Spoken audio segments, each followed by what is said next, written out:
Let's make the Strawberry Daiquiri from Jelly Belly Cocktail Classics.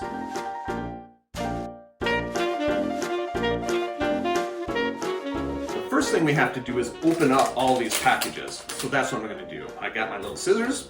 Well, I don't need to use the scissors. They have this little tear mark. So I'm going to open these up and I'm going to pour these out. I'll be right back with you. I tend to be somebody that throws away the packaging as soon as the product is out of the box.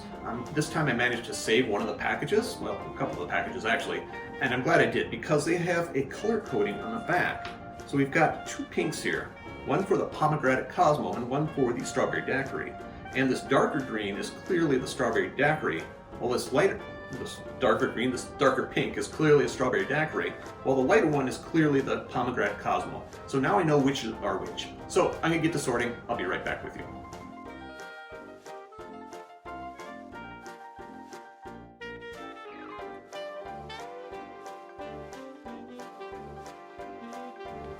Note that trying to sort all these by hands is kind of a pain in the butt. So if you just want one flavor of the cocktail rather than all 8, feel free to go to the Jelly Belly website and order just that one flavor. They have the option there.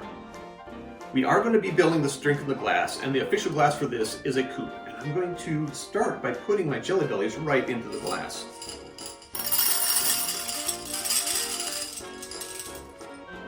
That's about right.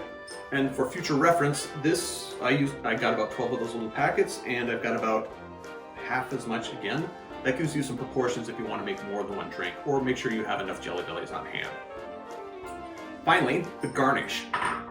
The official garnish for a daiquiri, especially a strawberry daiquiri, could be a lime wheel, could be a lime wedge, or it could be a strawberry itself. I'm going to go a little bit more on point, and I'm going to get some lime Jelly Bellies on a skewer, and I'm going to put those right in the glass. And there you have it, a strawberry daiquiri from Jelly Belly. Drink with good spirits.